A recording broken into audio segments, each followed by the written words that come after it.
Hi everyone, we'll get started right on the hour. And while everyone is settling, I would really be glad if you could drop your role and where you are joining from, and we'd love to hear from you.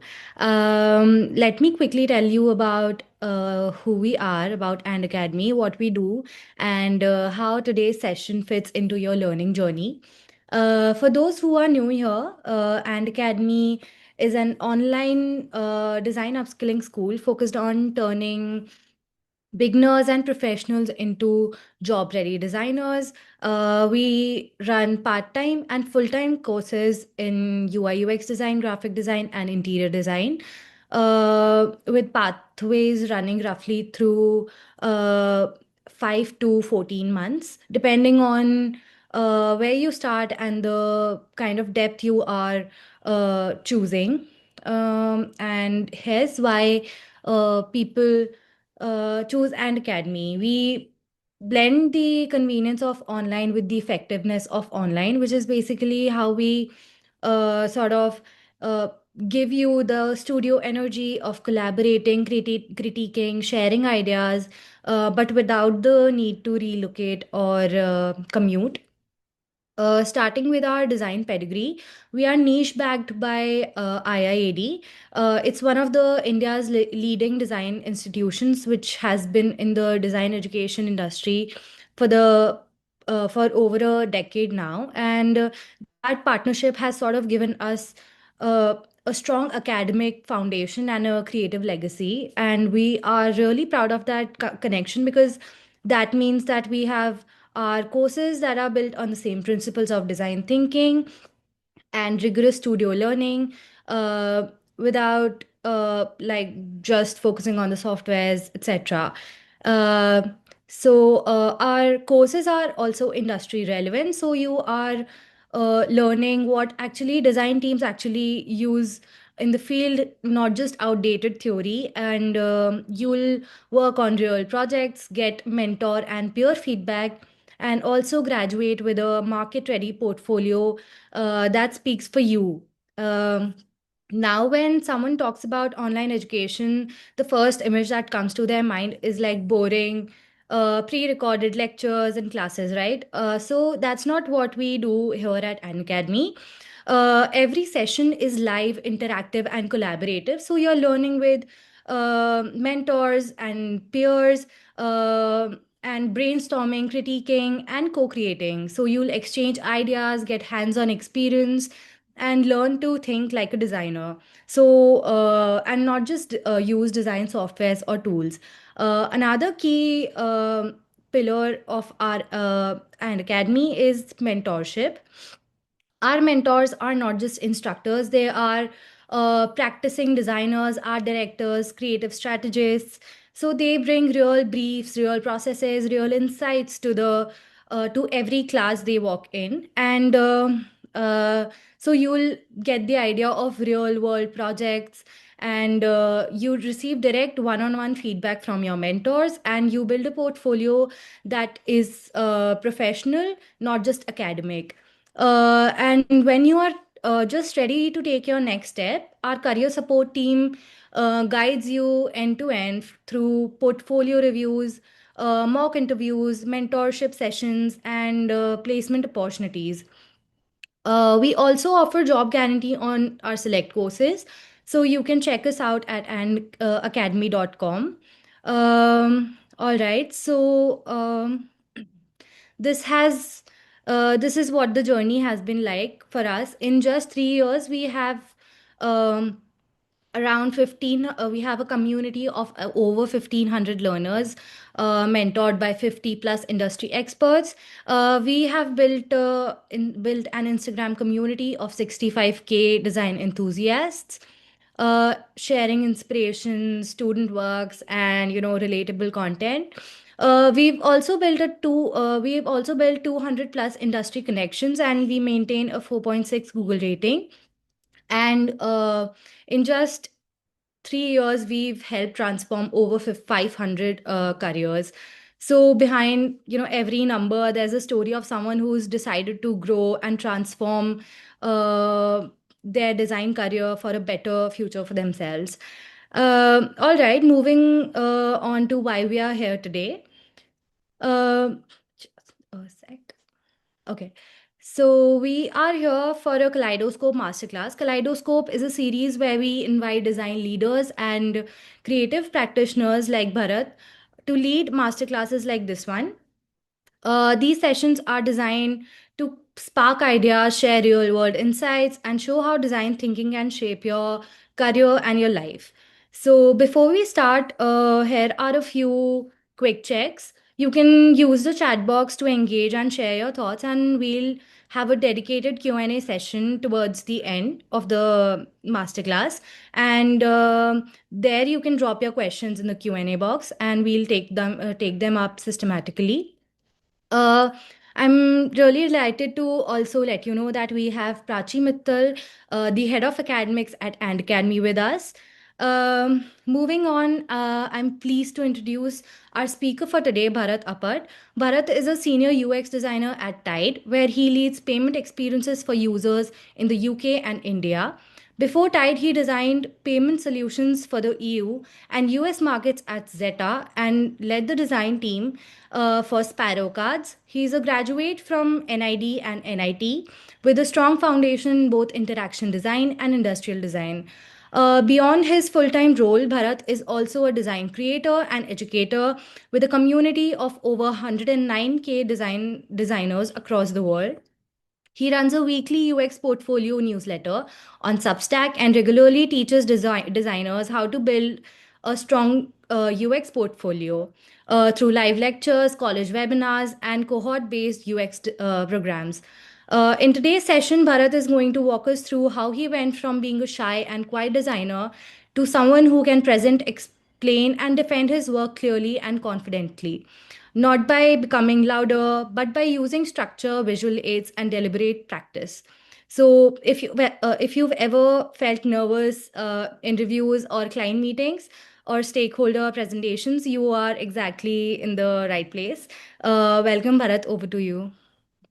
All right. Thank you so much. And that was a super energetic intro. I haven't got that intro since a very long time. Thank you for that intro. And thank you for inviting me to speak with so many people. And everybody who has joined, thank you for choosing to join this session over the cricket match that is happening uh, along with this session, right? All right. Cool. Let's get started. Let me share my screen. So I have a 30-minute presentation. I don't know how long it takes, but we'll figure it out all together. Uh, is my screen visible? Yep. All right, great. So yeah, it's a 30-minute presentation. We have a 1 hour session. So that means we have 30 minutes left for us to chat and have a interaction at the end. So today's session is an introvert's guide to communicating your design. Uh, like it has been mentioned earlier that I have been a shy person. I think I'm still a very shy person. I recently got married, and in my reception was probably the worst day for me because everybody used to come and meet me, say congratulations. I was like, I don't want to meet people. Can I just, go somewhere and hide my face, right? So meeting people is tough for me. Whenever there are guests in my house, I try to hide. I try to find a place where they will not search for me, right? So that's the kind of person I am. But when it comes to our work, right, design work, we are in a very typical situation because our work involves a lot of stakeholder management, a lot of cross communication within designers, within developers, along with product managers, even sometimes cross functional. Especially in fintech, all of my life has been into building fintech products. Especially in fintechs, there is a lot of cross collaboration because you need to speak with even legal people, you need to speak with marketing and so on, right? So that's where you cannot, put an excuse that I'm an introvert and I cannot talk, so I will not talk and I'll only let my work speak. That does not happen because communicating our designs, communicating what we are thinking, our plans, and all of that is a part of design, right? It's not a separate thing. Because when I initially began my journey, I used to think like, if I design well and present it to my manager, that is done, right? That my work is done. and I don't need to further explain because my design is very well explained. I have done a great job. That's where my job ends. The UI craft has been done, the UX thinking has been done, and that's where the craft ends. But apparently in job, that's where, at least my struggle began, because I'm very good at design and UX thinking and all of that part. But when it came to talking about why I designed, so the problem is not finding the real reason why I have designed in such a way, but it's about communicating, it's about the practice of explaining the designs, right? It's about also choosing the right words to talk to, so that different stakeholders understand different things, right? For example, if I'm talking to product managers, I'll be talking about certain things, versus if it's a developer, I'll be talking about certain things in their language, right? So understanding all of that took me 10 years, and I'm still learning. I still got a feedback, I think 1 month back, from a manager. So he said that, why don't you interrupt me often, because I don't know shit. You know better about whatever is happening right now in Tide. I just joined 2 weeks back. Whenever I'm talking, why don't you interrupt me and guide me in the right direction? Why are you talking like after 15 minutes of me taking the conversation in a different direction? So I'm still learning things, but what I will present you right now is 10 lessons that I've learned in the last 10 years in design, right? So my journey basically started in 2012 when I joined NIT Rourkela for an industrial design program. I studied industrial design for 4 years. After that, I worked for 1 year. After that, I went to NID, studied there for about 2.5 years. Then I have been doing job, and I've been in fintech all my life. So that's the long and short of my career and the things that I've learned within this, right? And yes, I was a super introverted person back in school, also during my 11th, 12th. But when I went to college, when I went to engineering college, that's where slowly I opened up a little bit, right? Like my first thing that I did at engineering college was to become a solo dancer. And it blew people's mind, because everybody who knew me as a shy person who would not, speak so much. And I feel a lot of it is because of how schooling rewards being silent, right? They keep telling that if you talk too much, it's is it a fish market, right? They ask me. Or if you keep silent, they would always reward you, saying that, oh, this is a nice silent kid, is a disciplined kid, and so on, right? So I just felt like, okay, then that's the route, right? Not communicating, not being too loud, not expressing, maybe that's the route. But somehow I just felt like you know I mean, I was pretty much uh, forced to dance in a way, but then I danced well, so people clapped. Then I was like, okay, dopamine, so let's continue dancing. So but then for people it blows their mind, because an introverted dancer is a very unique piece, right? Like a person who cannot speak but can express is a very unique in its ability. And I used to go solo dance, and also I used to be half prepared in dance. So that's where it became a practice for me to basically let the practice speak rather than a choreography speak, right? Especially in a dance form where you go freestyle, what happens is you have to trust all your practice that you have done. So you have generated a body language.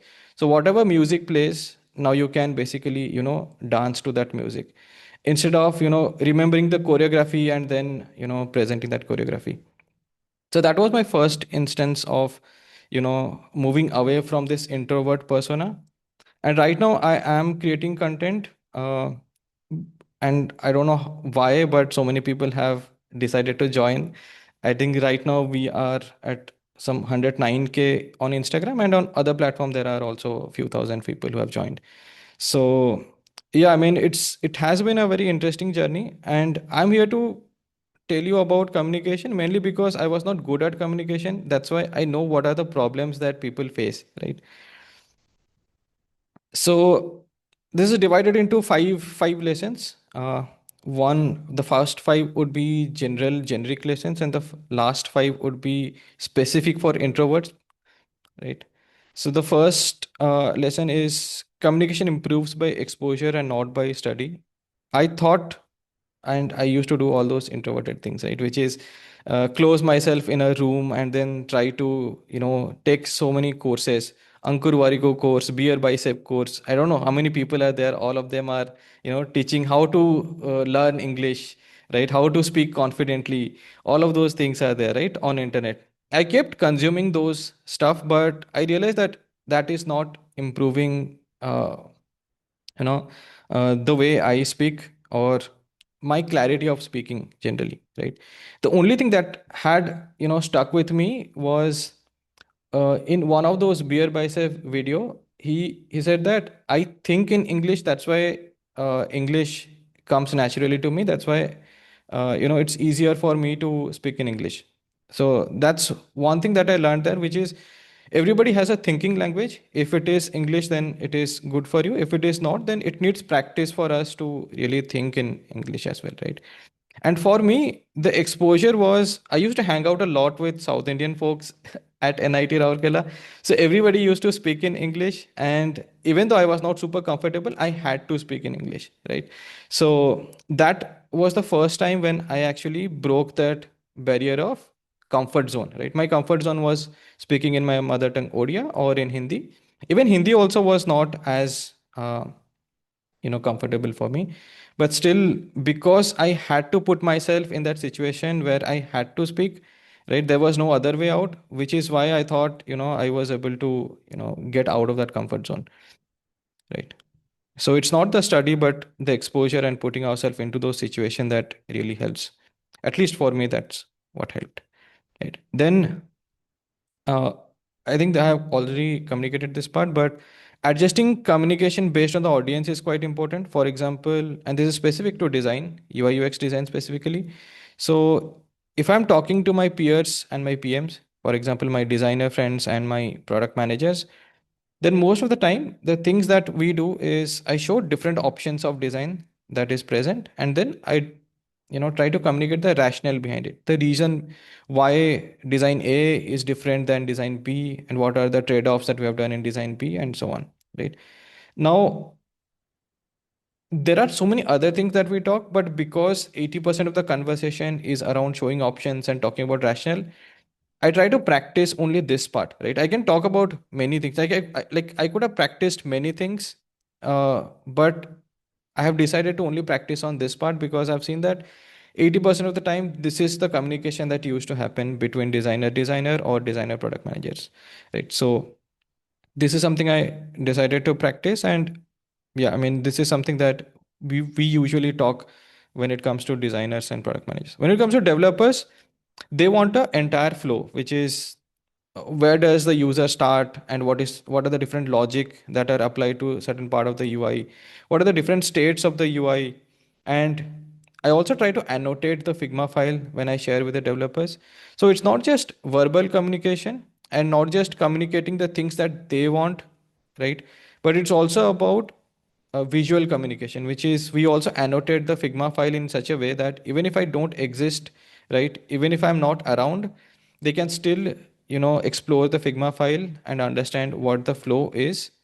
And annotation does not mean only about writing a dev note, but it's also about putting the arrows, also about putting things into boxes, telling that these are the this is the happy flow, these are the edge cases, these are the error states, and so on, right? So in a way, 90% of the communication that is required between a designer and developer is pretty much done by a Figma file, which is really well annotated, right?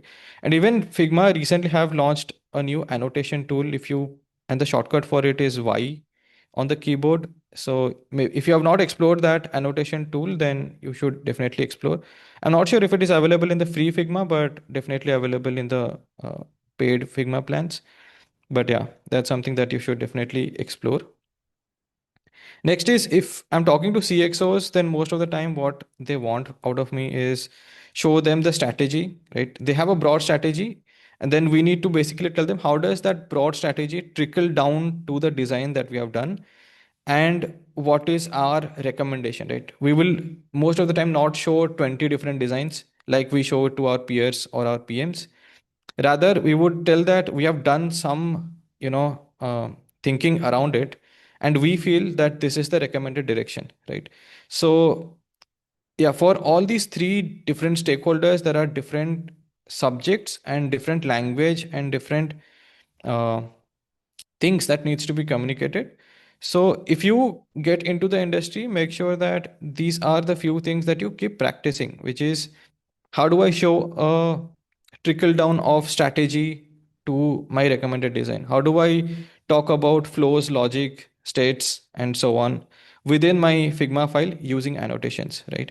And also, how do I, show different design options and give rationale behind why those design options exist, right? Uh, Next step is basically presenting live versus submitting slide. This is quite helpful if you are, applying for jobs.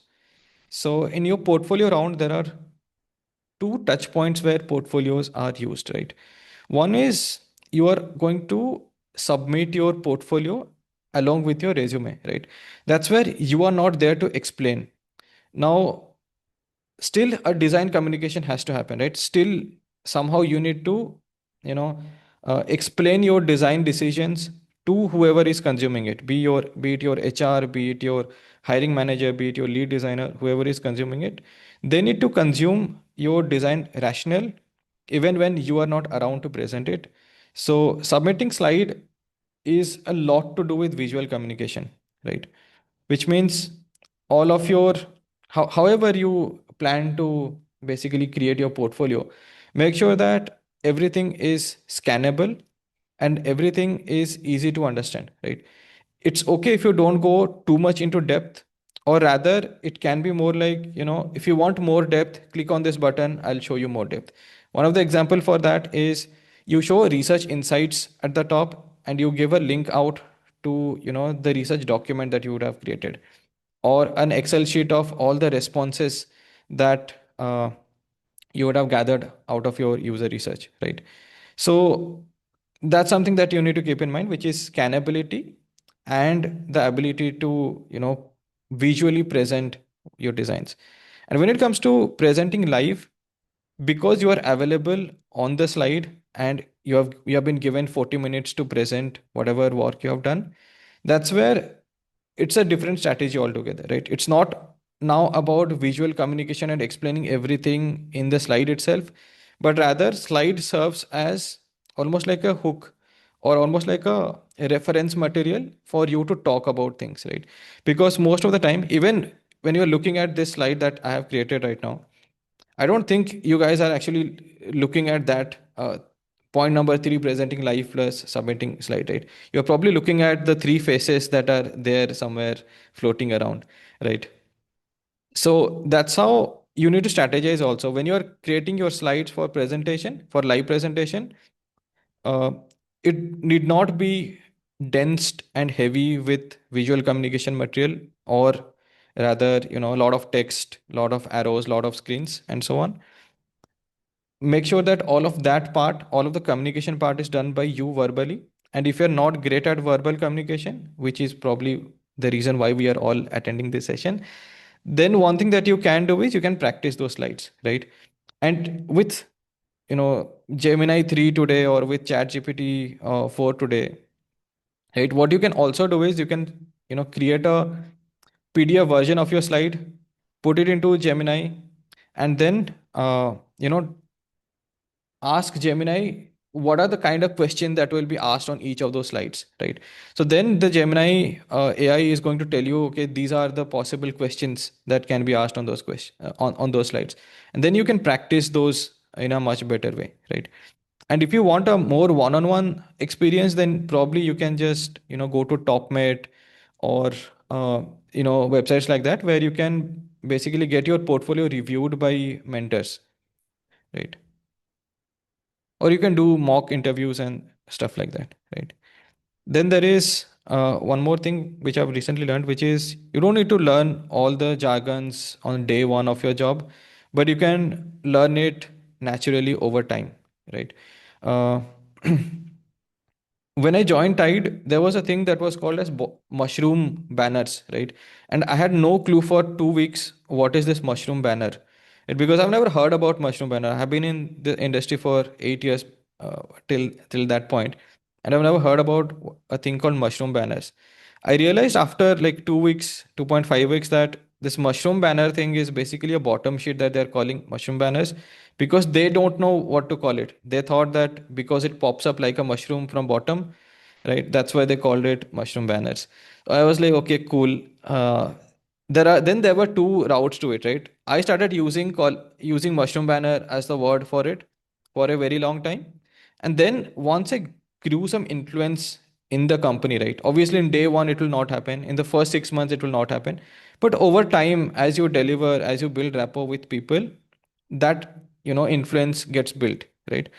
So then I started correcting people, saying that this is actually called bottom sheet, and we need to refer and call it bottom sheet because in the design system also we are calling it bottom sheet, and elsewhere also if we are talking with partners outside of the company, then also we need to call it bottom sheet rather than mushroom banner because mushroom banner is not a standard term.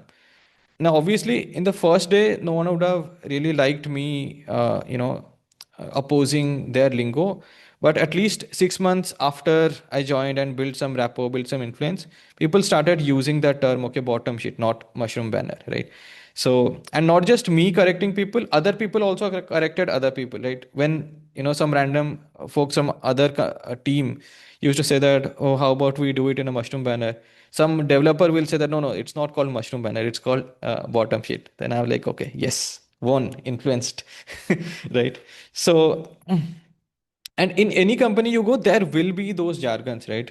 There are some common jargons like OKRs, KPIs, blah blah. Those are slightly common jargons, but then there are also jargons like TTP. Like if you join Tide, suddenly you will be bombarded with things like TTP, CR, then OP. You might think, what is OP? Apparently, OP is Oliver Phillips, who is our CEO, right? So even names have become jargons in our company, right? So it takes time to adapt, and whenever somebody basically throws those jargons, I mean, be bold to ask them, okay, what is OP? Don't be like, okay, I need to know all the jargons. Even if you don't know OKR, what is KPI, right? Still you can ask those questions, those basic questions, right? Then reply promptly even without answers, right? This is something that I've learned very recently when somebody basically you know uh, complained to my manager that this guy is not replying. I was actually quite burdened with a lot of tasks, and somebody who is quite up in the management level had pinged me in a Figma comment somewhere, right? And Figma comments usually go into your emails, right? And I don't usually have the habit of opening the email and reading those email every day. And once in a Friday, I have blocked some time to do that.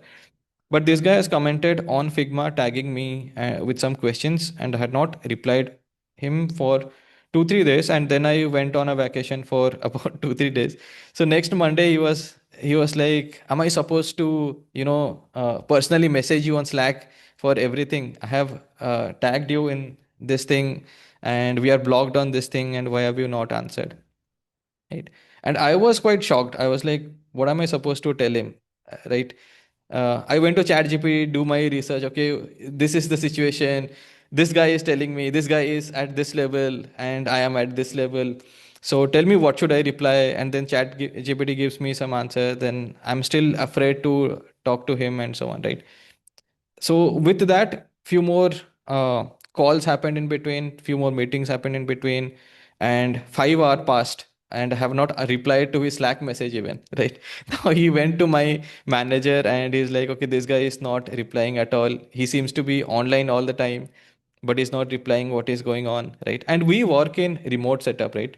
So the trust is always low in remote setup. Everybody feels like nobody is working, but then everybody is working, right? Until they see my Figma cursor rotate on the Figma file, they're like, maybe he's not working, right? So then my manager was like, I need to speak to you. There is some escalation in your name. And then he spoke to me. And then what I realized was basically I should have just commented right away. Even if I didn't have an answer, I should have just told him that, okay, I'm looking at it, right? That would have just calmed him down.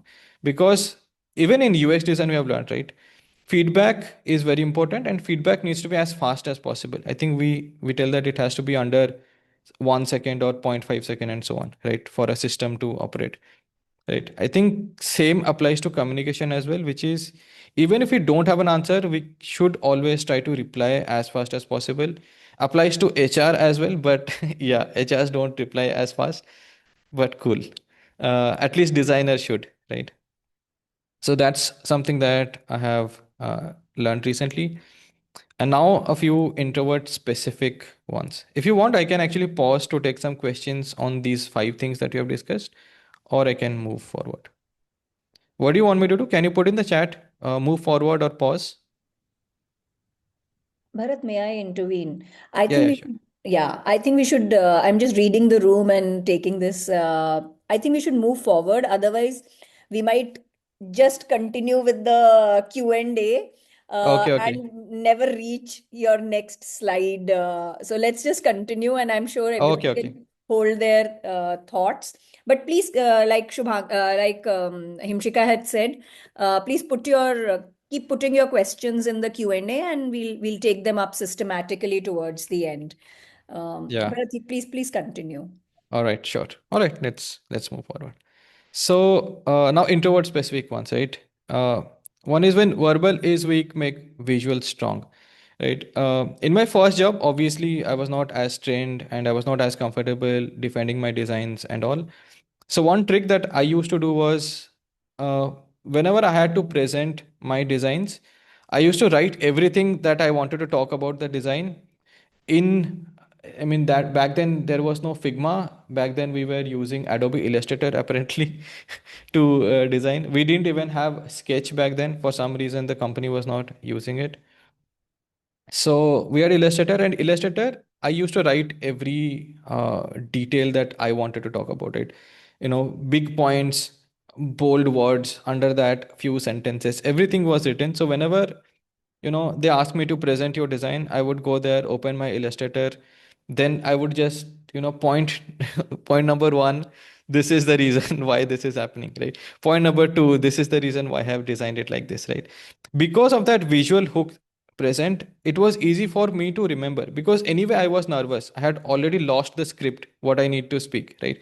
And because that script was visually available to me in the slide itself, it was quite helpful, right? So for somebody who gets quite nervous when they are presenting, or kind of with that nervousness kind of forget their script entirely, it's better to have good visual cues in your slide itself, right?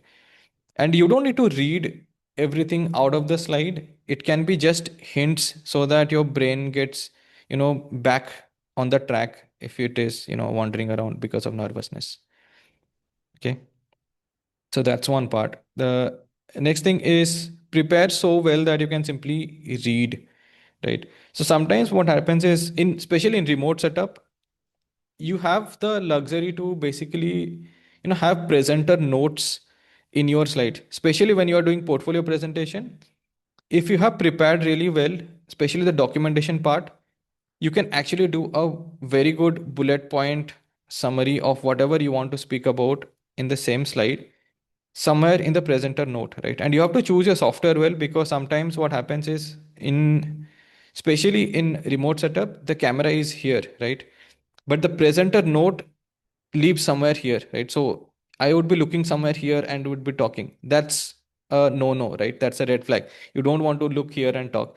Ideally, you would want your presenter note to be somewhere near the camera. So wherever the camera is, just below it, you put it, so that if you are reading the points from the presentation itself, then also at least your eye contact is there in the camera, right? So that's something that actually I learned in content creation. So we use sometimes teleprompter, and the right way to use teleprompter is basically have it on the camera, but obviously we cannot have it on the camera. Although news readers do that, they have the teleprompter right on the camera, so camera is behind what they're talking. So whenever you would see news readers, they would basically be reading directly into the camera.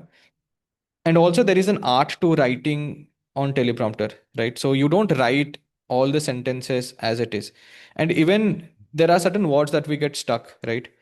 So uh, you need to make sure that those words are written in a way which you pronounce well. For example, let's say uh, there is a word called champagne, right? And you are finding it tough to read champagne, you don't need to write it CHA blah blah blah, right?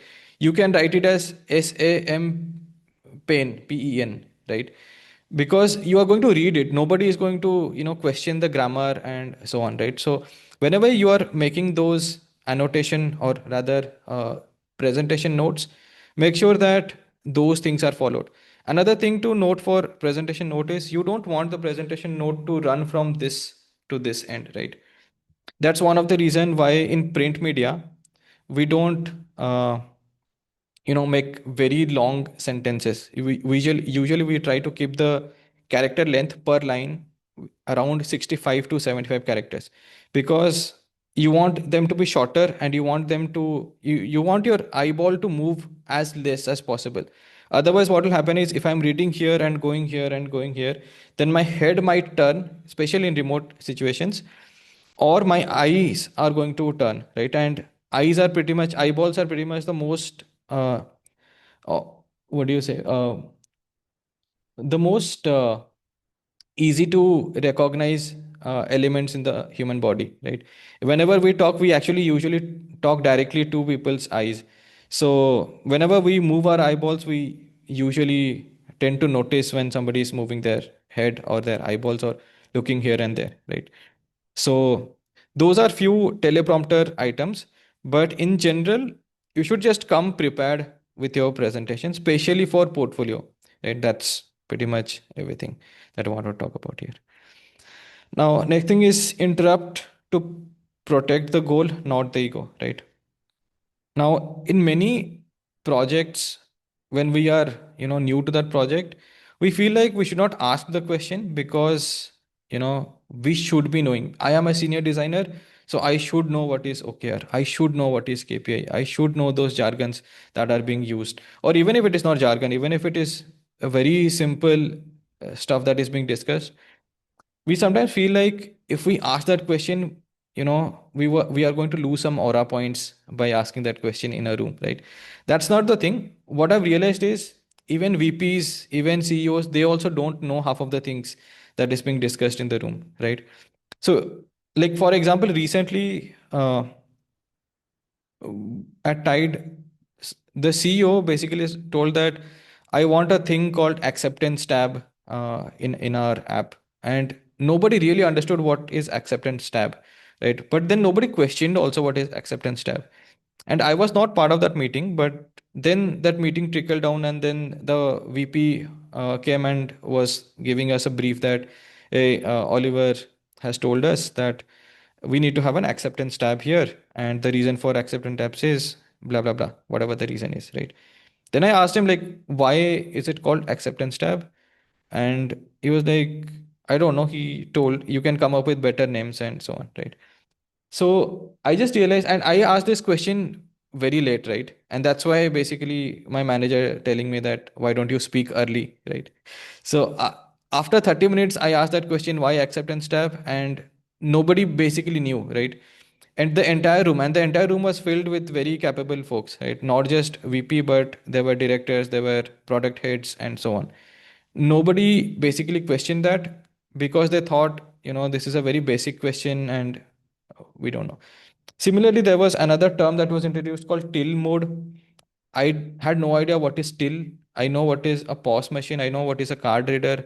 I know what is UPI, but I've never heard about a thing called till, right? So I've just learned that I need to ask those stupid questions, because if I don't, then somebody else will ask me to explain what is a till mode, and I won't have the answer. And I've just realized that a lot of people have started praising me for asking those very stupid questions, which I thought would be the opposite way around, right? I thought people would be like, why is he, breaking the flow? Why is he not sticking to the agenda? How can he not know these questions, or the answers to these questions? But apparently, people are, praising that at least somebody is just asking those very stupid questions. And the confidence to ask those questions actually came from consuming a podcast. So if you have watched Nikhil Kamat's podcast, uh, he asks very very very basic questions when something is out of his domain, right? When it is about investing, when it is about fintech, you would ask very deep questions, very meaningful questions. But when it was about content creation, he would ask like super super basic questions, because he is just curious, right? He wants to learn, and that's why he's asking question. And to me, I was like, if Nikhil Kamath can ask those basic questions, who am I to not ask those questions, right? And he's asking it in public, and then 10 lakh people are watching it. Here only 10 people are there, right? Why can't I just lose my ego and ask those questions, right? So this is one thing that at least we need to, as introverts, I have seen that a lot of people fear interrupting people when they are talking, right? Basically they're like, okay, let them finish, let them complete. Apparently there are people who will never complete, right? There are people if you give them 30 minutes, they will keep talking 30 minutes, right? They will not give you an opportunity to talk. That's where I have understood that it's very important for us to interrupt folks. And since now I am a senior designer, also probably going to become a lead, so there are many meetings that I organize, right? And whenever I find somebody derailing the topic of that conversation, derailing the topic of that meeting, I have learned to, shamelessly interrupt those people and tell that this is not the agenda, whoever they are, right? I have stopped caring, right? Now I'm like, the agenda is this. Let's stick to this agenda. I hear you with all due respect, right? Like it's not like interrupting without respect. It's interrupting with respect, telling them that we note your point, we should definitely discuss this point, but in the interest of time, let's come back to the conversation that we had blocked the time for, right? So again, you can just pick up a few phrases here and there. You can use chat gpt, or you can use some of the courses on Udemy about corporate situation handling and so on. But yeah, I mean, there are ways to basically be respectful and still make sure your goal is achieved, right? So that's about interruption. The next part is about brave enough to ask stupid question. I think I've already covered it, already given that Nikhil Kamath example. But yeah, this is also something which is quite important, which is ask those stupid questions, right? And next is use humor to make yourself approachable. Obviously, humor is not for every situation, but if you can read the room and know that this is a room where I can manage to induce some light humor so that everybody has a smile on their face, at least if not laugh. And then the stakes are get low, and your shoulders basically drop, and all that tense things that are going on within that room just drops a bit. If you are able to do that, then I feel that's like that I think if you are able to do that, at that point you should just stop calling yourself as an introvert, right? Because these are super extrovert stuff, but these are super useful stuff, is what I have realized. And obviously I cannot do a humor bit on day one. It takes some rapport to be built, it takes some context to be built among my peers in order for me to really put a you know humor point around. Obviously you cannot be prepared for it. You cannot be like, I'll write a joke and go there and go to a meeting and then tell that joke. But yeah, you can consume a lot of humor and see what is safe humor to do in a corporate setup.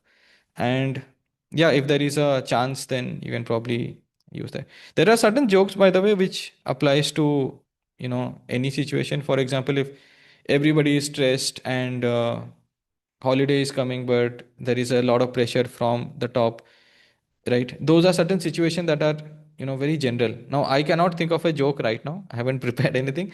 But yeah, if you prepare, you can actually look at how humor can help relieve that stress, relieve that pressure, and also help create that bondage between people, right? How can they help people come closer, become a team, and so on, right? So yeah. And if you have a Slack channel, right? I usually, every company that I have joined, there is always a meme channel on Slack. So wherever, you know, the most exotic memes are gathered and placed in those channels. So yeah, if you have a space like that, make sure that you use that. So yeah, all of that is what I wanted to talk about. Right. So this is the summary. If you want to take a screenshot, you can take a screenshot of all of this. And now we can do a Q&A. Or Thank you so maybe we don't. much, Yeah. Bharat. I know Himshika will moderate uh, the Q&A. We haven't been formally introduced, but I'm Prachi. I'm also a fellow product designer in the good old days when product were not digital. Nice. But anyways, I just wanted to, Bharat, say that this was a very, very relatable session, and I want to thank you for bringing very real, personal, small experiences from, your day-to-day interactions. And I've stopped labeling myself as an introvert, but I know that that's what I am also.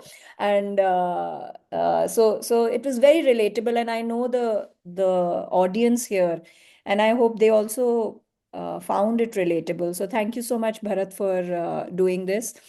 By the way, I also follow your content on LinkedIn. I don't, I am not on other social media. And I think you do great content. It's very simply put, and that's how today's session was also, Bharat.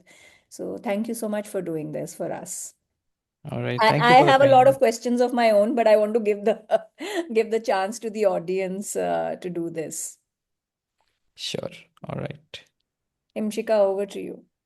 Thank you so much, Bharat. That was really very honest and very practical session. I think a lot of us would be going back by like looking at the design reviews and presentations in a different uh, way now after this session. And all right, so I will just see the Q&A box. Uh, you can all put your questions in the Q&A box, and we will be taking up questions systematically. All right. Himshika, sorry, may I just suggest that take the one on today's topic first, because I know that there is a question which is not on today's topic. Mm-hmm. Just prioritize today's topic first and then maybe, yeah. All right. Yeah. Okay, so Pranoy Sharma is asking, what's one communication habit you would recommend building in our first year as a UX designer? Yeah, that's a great question. I was told that, watch English movies, English series, and then talk to mirror. None of that worked. When I watched English series, I used to be like too deep into the story and forget that I need to learn English and so on, right? So that has never worked for me. What has, however, worked for me is um, basically putting myself into those situation where I'm uncomfortable. For example, this session, right? Who am I to take a session on communication, right? If you ask, if you would have asked me in COVID times that take a session on communication, I would be like, I'm the worst person to take a course or a session on communication, right? And yeah, I feel like putting yourself in that uncomfortable situation is one of the habit that I have basically developed. I don't know. There is some thrill into putting in ourselves into those situations, right? So some people get that thrill of driving very fast, right? Because that's also a bit uncomfortable. That feels adventurous, right? But you're also, you're risking your life. But I feel the same risk or the same fear comes with public speaking as well, right? Which is what will people perceive, will I be able to tell if there is a huge light in front of my face, how would I react to that? All of those are strange things to deal with, right? So for me, what I did back in 2019, 20 or 21, I don't know when, but probably 2021, was I just picked up a phone and started talking to the phone, right? So it was uncomfortable. I think my first reel with my face on it, I had probably taken some 32 takes before I thought, okay, this is good enough to go, right? I still remember, like, I was walking in Puri Beach. Puri Beach is basically next to my house. I live near the beach. So I was walking and I was talking to the camera. So I went at around 5 a.m. in the morning. I came out around 8. 3 hours I was just speaking the same damn thing for 1 minute. 1 minute session. I was just speaking the same thing, right?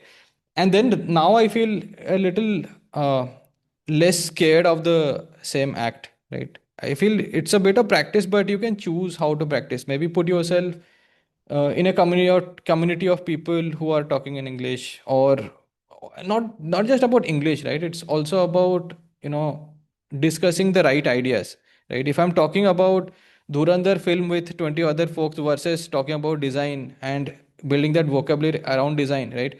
Those are two different communication that is happening. One where you have to communicate your ideas clearly, you have to communicate your design rationale clearly, and the other, you are talking about your emotions, your experience, and stuff like that, right? You're talking about movies and subjective things, right? Here you're talking about objective things. So I feel putting yourself in uncomfortable situations and, sticking close to design environment or product engineering discussions, I feel those are quite helpful.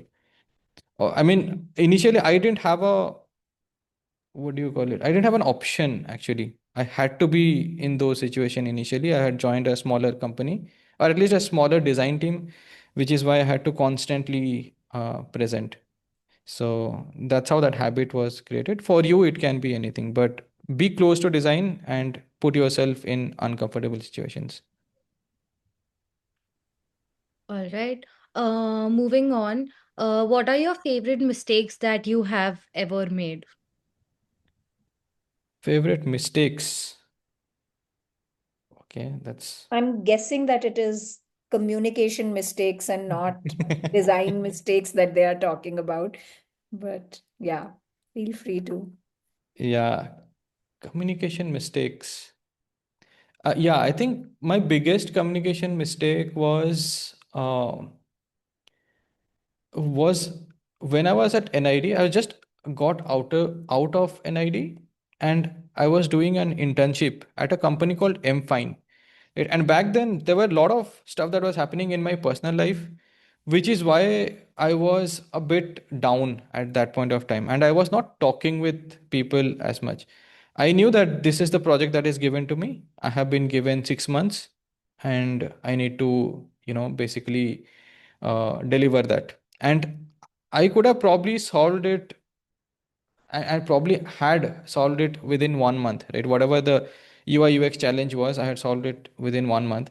But I never talked with more people. There were doctors. So it was basically tele consultation company, right? Where you can call doctors and talk with them, just like Practo. And I was in that company, and I never talked with the doctors. I never went out and talked with the users and so on. It was only in the fifth month that I started talking with doctors and realized whatever I had built needs to be rebuilt, right? So I just felt like I wasted so much time. And also because I didn't talk with people, I also lost the opportunity to learn a lot from those folks, right? So I felt like I wasted my 6 months in that company. If I would have just moved around, I was just going there and sitting in that place. If I had just gotten up and started saying hi to people, that would have been it, right? I would have just talked to so many people, got so many context, would have been invited to so many meetings, and would have learned so much things, but I was not able to do that. So yeah, I just felt like that was one place where I should have just gotten up and said hello to folks. All right. Bhartesh is asking, will the significance of user researchers profile grow as we are moving forward, and would it require some prior niche work experience? Sorry, can you repeat the question? There was a lag. Will the significance of user researchers profile grow as we are moving forward, and would it require some prior niche work experience? No, I think there is no prior niche work experience required. If you are into user research and you're doing, whatever the secondary research or explorative research or usability testing, all of that is a domain in itself, right? So in our company, we have specific user researchers and they kind of do all sort of research, right? It's all explorative research, it's all usability testing, a lot of stuff are there, right? It's not just about interviewing people. Sometimes it's also about, doing a bit of competitive analysis, talking to competitors, users, understanding what is working in their company, what is it that they like, and then, based on that insight, influence the roadmap of whatever we are doing. For example, if in a competitor's app people are sticking to that app because of so and so reason, because of so and so feature, that's an insight that the user researcher can gather and come to the product team and tell that, hey, these are the things that people are, using the other app for, right? So there are a lot of proactive things that one can do as a researcher, and I don't see this role going anywhere. I understand with AI there is synthetic research that is happening, wherein, let's say you have designed something, tell AI that, this is my user profile, create some synthetic users, and, do some automated user research on that. And in about 10 minutes, it will tell you that these are the places that uh, your user are going to struggle, these are the places that it's going to work out, and so on. But still, those are synthetic stuff. Those are still usability testing stuff. The explorative research part, the empathy part, is still something that requires a human in the loop, right? And yeah, I mean, you can basically use AI to ask question. For example, I can create my own avatar and then ask question. But then what we have realized is, even if people are the same people and even if you are asking the same question, a survey gives different answers versus an interview gives different answer. And especially if an interview is having a bunch of people communicating in a group, right? So I don't think that the art of interviewing, the art of user research, the art of communicating insights is going away anytime soon. I feel we might need it more because we are looking for new data, right? Everything old data, AI can still work with it, but how do we find new data? How do we find new patterns, right? It cannot be data driven, it has to be through asking questions. So I don't see that work going anywhere. Right. Um, Tanvi is asking, hello, I'm a student exploring UI UX, and something I personally struggle with is imposter syndrome. While designing, I often feel like I'm just creating something that I think looks good, but and I keep seeking validation from others just to make sure I'm not designing only for myself, but actually solving a real user problem. So, how do you deal with self doubt or imposter syndrome during your early projects, and how do you balance your instincts with feedback? Yeah, that's a really loaded question. Right? Everybody goes through this imposter syndrome. Actually, I recently hired somebody whom we felt is like a terrific designer. When they joined, they're right now working on some of their first projects, and they are saying that for every project that I'm doing right now, I'm still second guessing on those projects, which is, I feel like asking people question, is it good, is it correct, is it not? And in my previous company, I was not doing so, but suddenly I've been doing it. I don't know what is going on, right? And mostly it's because of a new environment is why they are unsettled right now, so they are second guessing. Why I'm saying this is because everybody goes through it, right? Any new environment, any new situation which we have not faced earlier, we all go through that second guessing phase, that imposter syndrome phase. So it's very common for us to do that. And seeking validation is okay, right? If you're seeking validation from experts, that's also is fine. If you're seeking validation from peers, that's also fine. If you're seeking validation from users, then that's the best part. But yeah, I mean, there is nothing wrong with seeking validation. It's just that you need to somewhere stop yourself, say that, okay, so and so many people have told that this is working or this is not working, and so on. So let me move forward with it, right? And then there are things where you need validation, there are things that you don't need validation on, right? For example, if I'm building a feature or building an app, There are things that are more critical. For example, there might be a certain UI pattern that is more critical, which is new, or there might be a screen which is super critical. I need validation or feedback on those screens, not like the entire flow, right?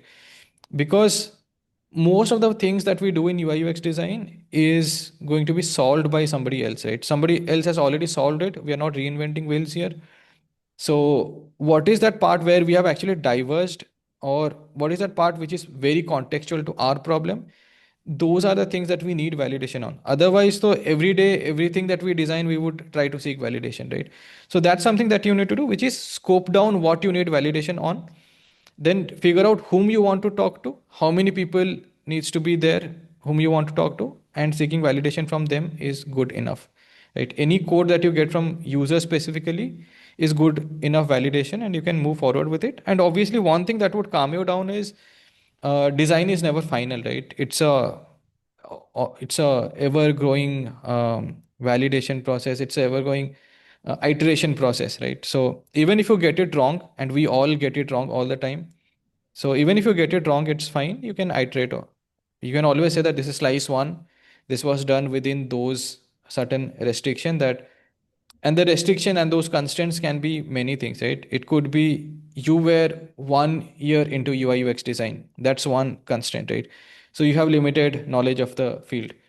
It restriction could be this was this time uh, provided to me to complete the project. That could be one more thing. Another one thing could be I didn't have access to all my users, right? That could be another thing. So you need to respect your constraints and understand that it is an iterative process. Based on the situation, you can produce a design, and it can be only as good as your skills and the feedback that you have received, right? You cannot make it super great. Even Apple also keeps on launching one phone every year, because they're iterating their design, right? Imagine the best company in the world is iterating their product. Recently I saw that even Justin Bieber gave a feedback on one of the Apple's interface, right? So they are also not getting it right, even if they are the most celebrated designers in the world.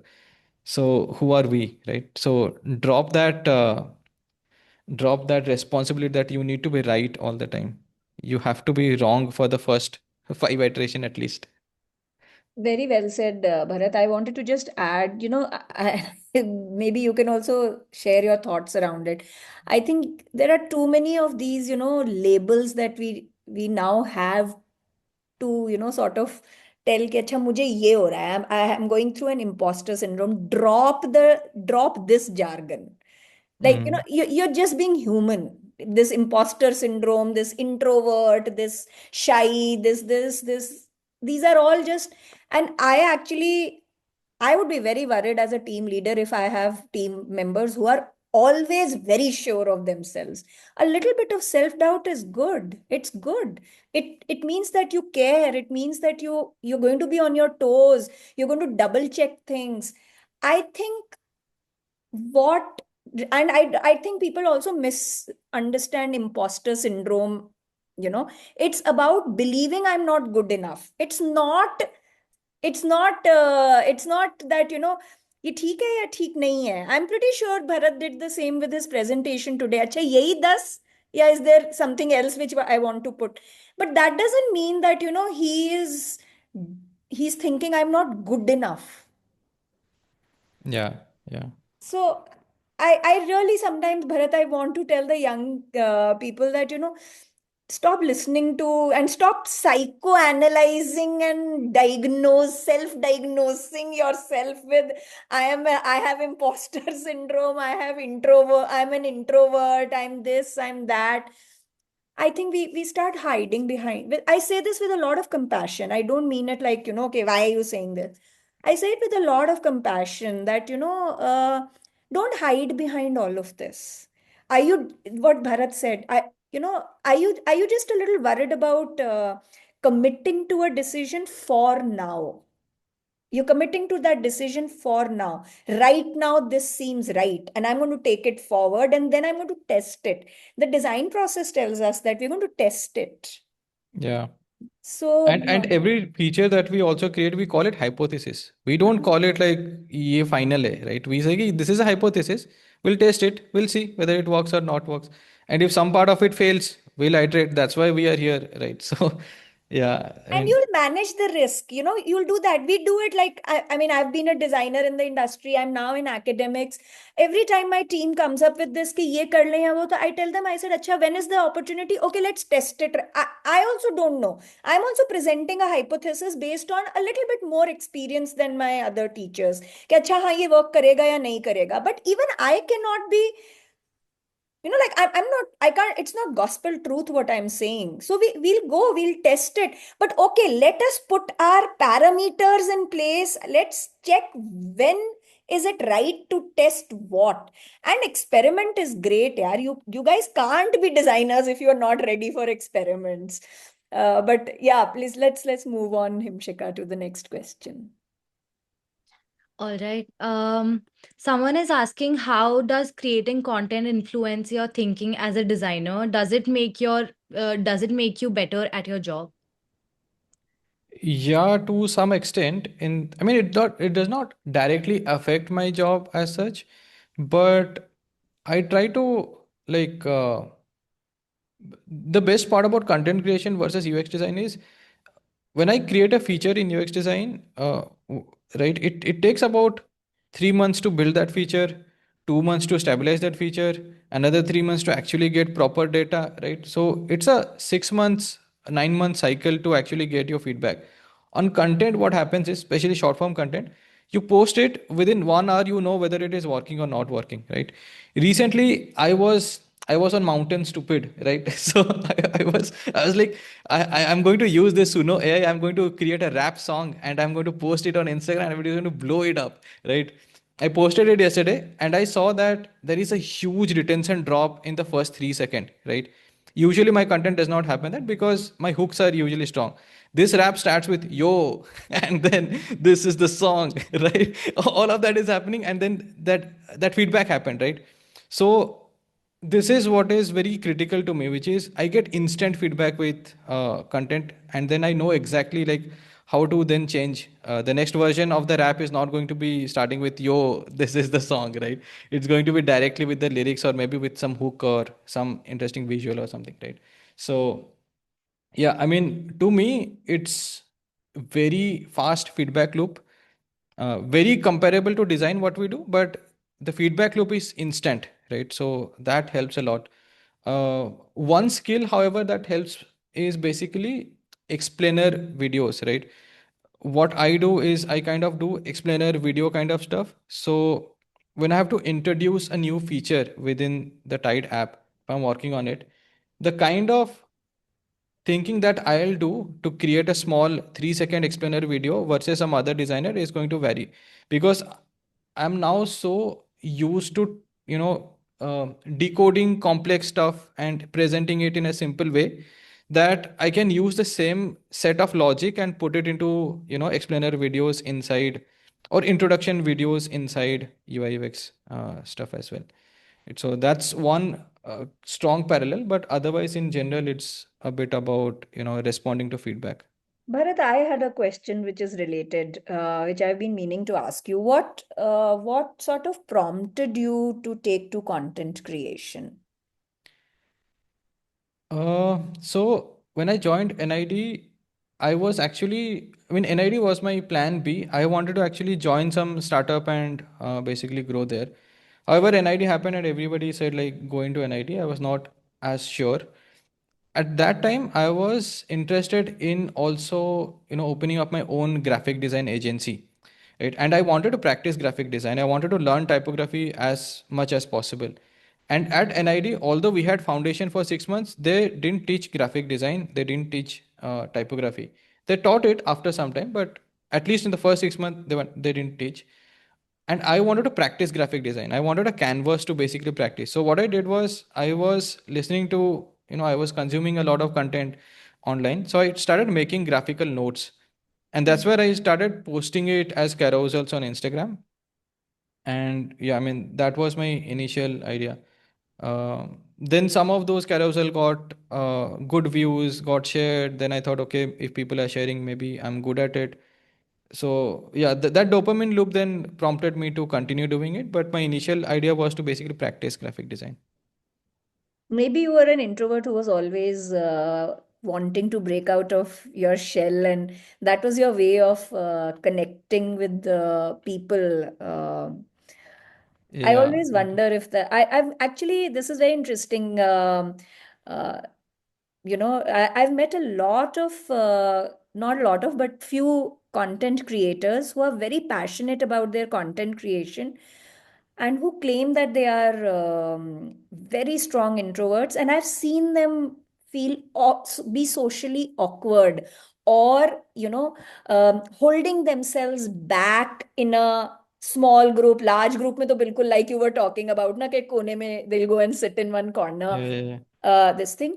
And this is very, very, very intriguing for me as a person, that, what is it that makes these completely, people who like to hold back, but they want to become content creator. And,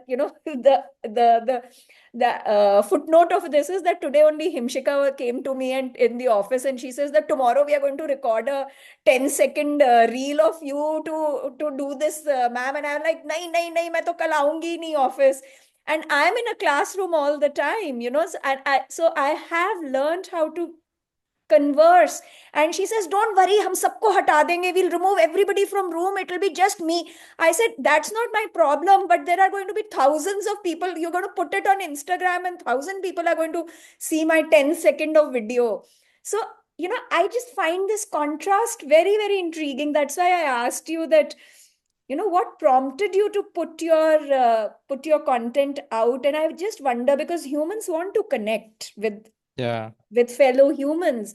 And I think the social media space provides that safe space where you are expressing, but you're also safe in your own zone. So I don't know, but you do yeah, great content, Bharat. I don't, and all these people, they know that I'm not one of those fans of content creators and all of that.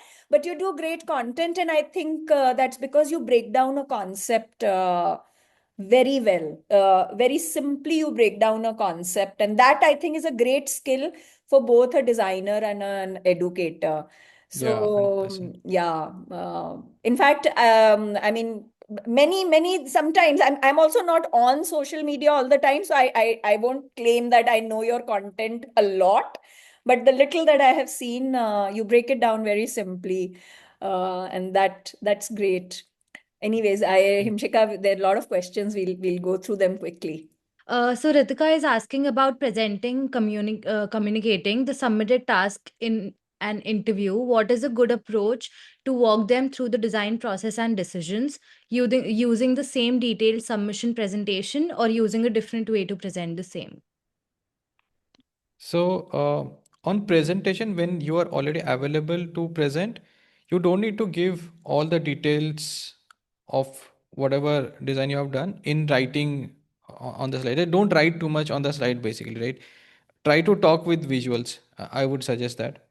Uh, One point that to whichever session, wherever I go, I keep telling one thing for especially designers who are breaking in is whenever you're showing your ideas, right, show that there are two, three things that you need to communicate. One is you are a divergent thinker, which means you can create multiple ideas. So make sure that you show that you have the ability to pick the right screen to then iterate, right? So pick the right problem and then create many variation of the design. And then next is uh, try to do a basically trade-off analysis, right, which is what is good and what is bad in my slice one, what is good and what is bad in this design B, what is good and bad in this design C, right? And then after doing that analysis, narrow down and say that because of so and so reason I have narrowed down to go for design number D, right? Whatever, right? So I feel that part is very important. Everything else about storytelling, I mean, before that and after that, whatever goes in, that is fine. But yeah, you don't need to write everything up, but make sure that you're at least talking about those things, and make sure that you have practiced what you want to talk about it. And only where that comparison part comes in, you can write them as pros and cons, pros and cons, and pros and cons, like that. Someone is asking, why did you move from tech to UI UX design? Did it feel like a natural progression at that time? I was always in UI UX design. I never moved from UI UX. All right. Giri Punati is asking, should we make different portfolios, one for sending it out and another for presentation? And can we send Figma slides as portfolio? Yeah. I have done that. I have basically sent Figma slides as portfolio. I would prefer if you have two set of portfolios. One is scan friendly, one is presentation friendly. So presentation friendly has to be something that gives you a lot of control over the narration, right? So one slide after another, you are showing one idea per slide, and you are doing that. While scan friendly is something that if it is scroll friendly, like if I'm scrolling it, I should be able to just glance at things, read the titles, maybe a bit of subtitles, maybe a little of highlighted words. If I read that, I should be able to understand what this designer is doing, right? So I prefer having two sets. One is for sending out for scan friendly portfolio, and another one is for presentation, which is high on control over narration.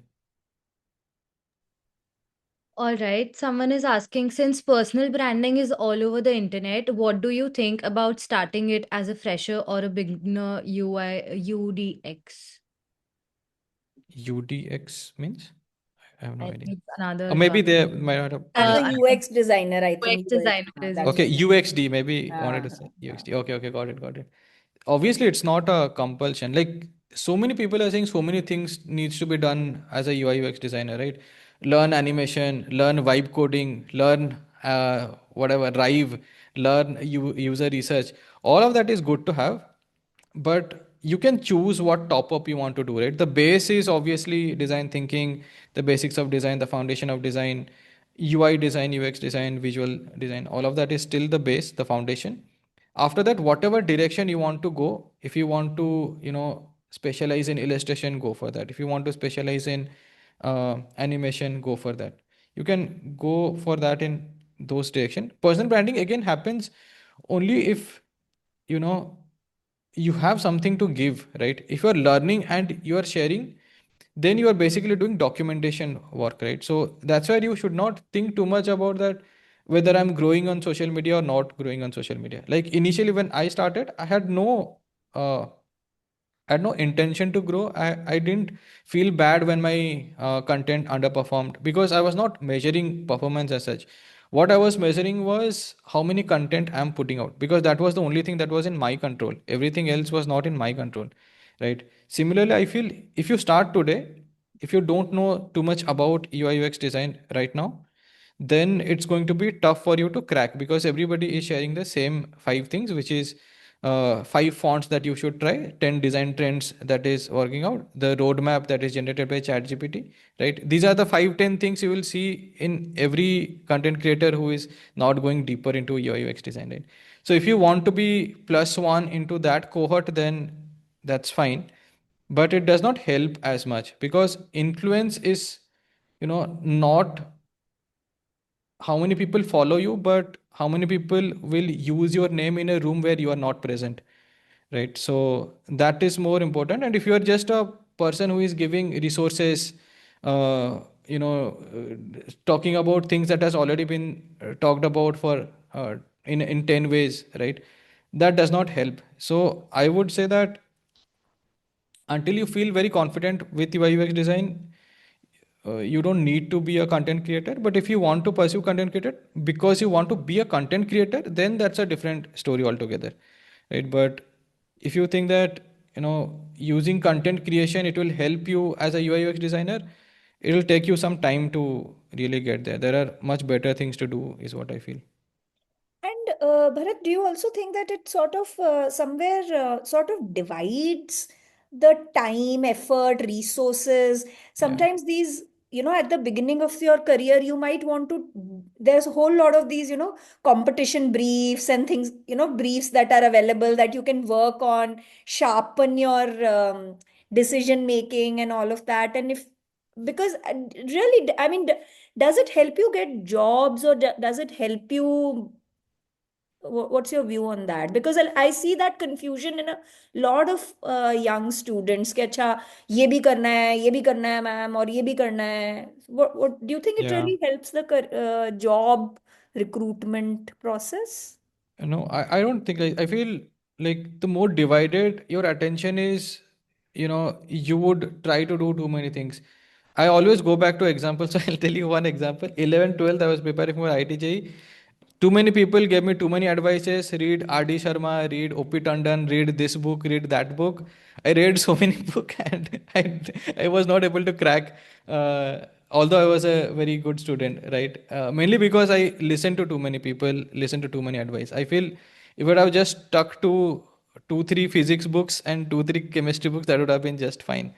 And today also, I feel there are too many good guidance, but then too many guidance, right? Everybody wants that their student follow their way. For example, if I were good at motion design and if I were a motion designer, content creator, I would always tell you that, hey, learn motion design, right? You are UX designer, this is the new trend. I'm blown away by motion design. Look, there are 1,000 people who are signing up for my course, so learn motion design.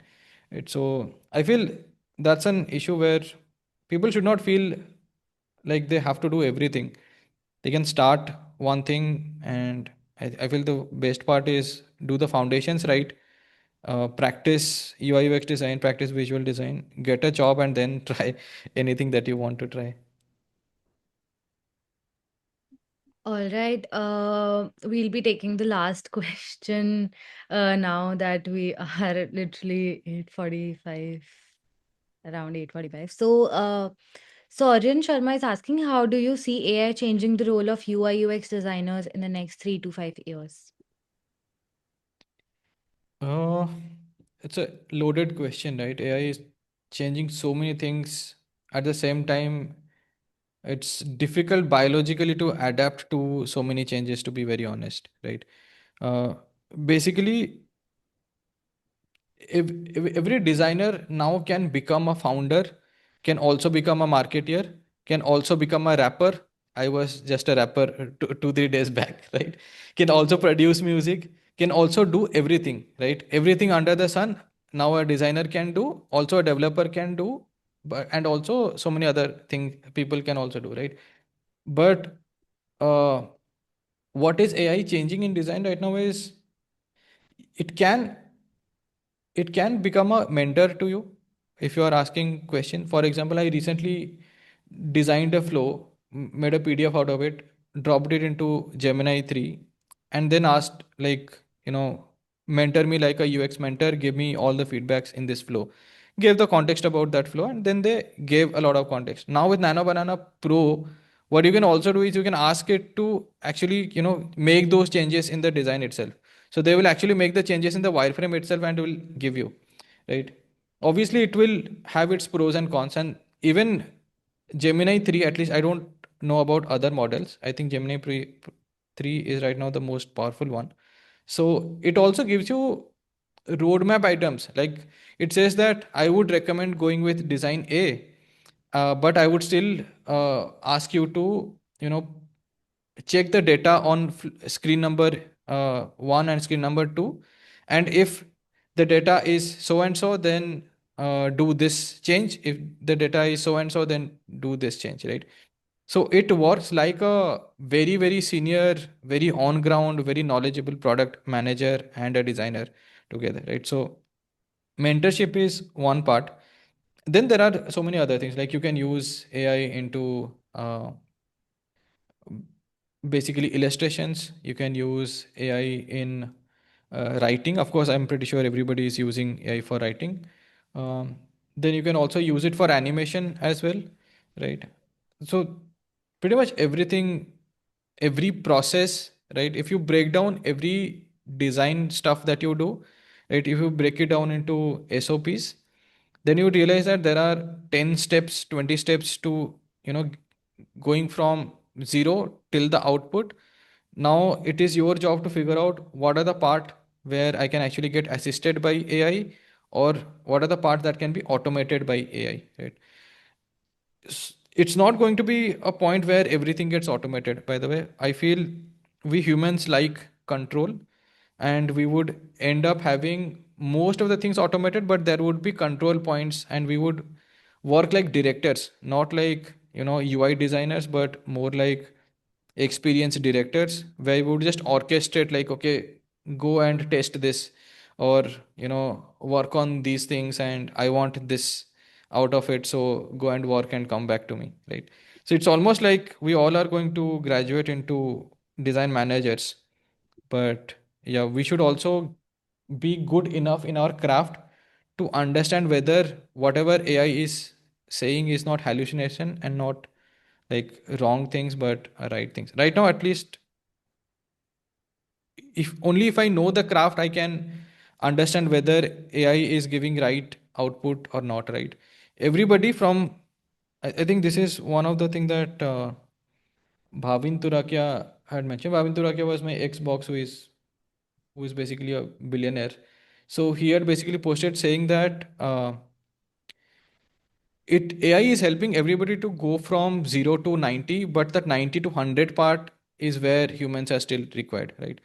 And if you ask any expert in their domain, right, if you ask a designer about coding, they would say, oh, vibe coding is great. But if you ask the developer, they will say, vibe, don't go for vibe coding, right? They would say, you learn the coding first and then go for vibe coding. Same with you developers. They think if they vibe design, right, using Figma Make or something, they feel like they have learned design, designers are dead, and Twitter is going to be filled with those stuff, right? But then when you ask a designer whether this output is good or not, they would basically point out, right, the nuances of why this is not good enough right now.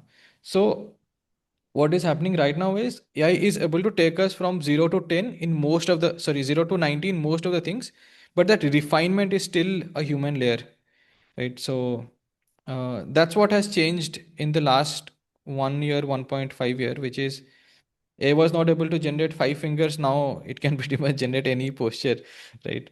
So yeah, it is getting better, but still humans are in the loop. All right. I would like to end today's conversation with one last question that we ask every speaker. So, if you could redesign anything in the world, what would you redesign? It could be something as small as a safety pin or as big as the Delhi metro, and why? Oh, that's a deep question.